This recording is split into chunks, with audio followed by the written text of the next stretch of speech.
नमस्ते दोस्तों।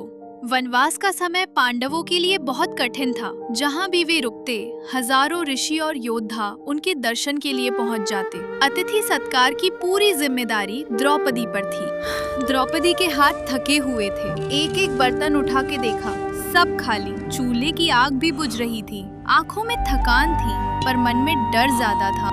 युधिष्ठिर ने सब देखा, कुछ कह न सके। दिल भारी हो गया। युधिष्ठिर नदी किनारे सूर्य देव की तपस्या करने गए थे। आकाश फटा, सुनहरी रोशनी की धार नीचे उतरी। सूर्य देव स्वयं प्रकट हुए, तेज से भरी हुई आंखें, हाथ में चमकता हुआ तांबे का पात्र। पुत्र युधिष्ठिर, यह अक्षय पात्र स्वीकार करो। जब तक द्रौपदी भोजन नहीं कर लेगी, यह पात्र तुम्हें हर प्रकार का इच्छित भोजन प्रदान करेगा। हस्तिनापुर के अंधेरों में एक खतरनाक साजिश जन्म ले रही थी। जलन और चाल, दुर्योधन और शकुनी ने विनाश सोचा। पांडवों की खुशी देखकर दुर्योधन ने उन्हें मिटाने का फैसला किया। भांजे, दुर्वासा ऋषि अपने 10,000 शिष्यों के साथ पांडवों की कुटिया पर तब जाएं जब द्रौपदी भोजन कर चुकी हों।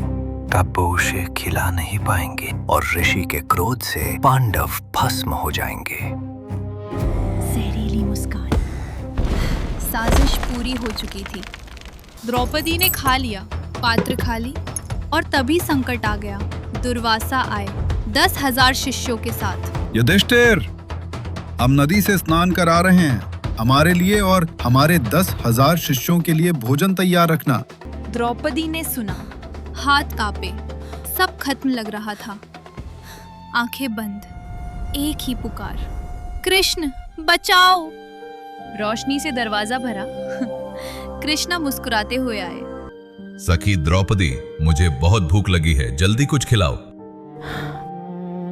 पात्र खाली है, मैंने अभी अभी भोजन समाप्त किया है। जरा वो बर्तन लाओ।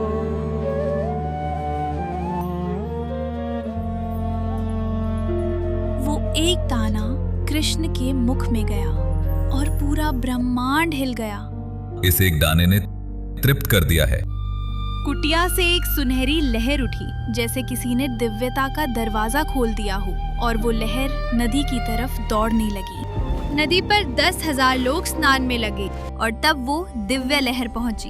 एक अनदेखी लहर उन्हें छू गई। हर एक शरीर में कुछ हुआ, हर एक हाथ रुक गया, हर एक कदम थम गया। गुरुदेव, मुझे तो ऐसा लग रहा है जैसे मैंने अभी अभी 56 भोग खाए हो। मेरा पेट गले तक भर गया है। हाँ गुरुदेव, अब तो एक घूंट जल की भी जगह नहीं बची। ऐसा लग रहा है जैसे किसी ने अभी अभी शाही दावत खिलाई हो। ये अद्भुत है। मेरी भी भूख पूरी तरह शांत हो गई है। अगर हम इस हाल में युधिष्ठिर के पास गए और उन्होंने हमें भोजन परोसा तो हम उसका अपमान करेंगे और हम खा नहीं पाएंगे।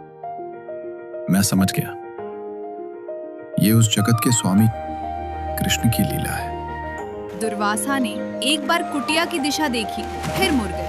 10,000 शिष्य एक एक करके वापस जंगल में चले गए। कोई नहीं आया, डर गया, शुक्र रह गया।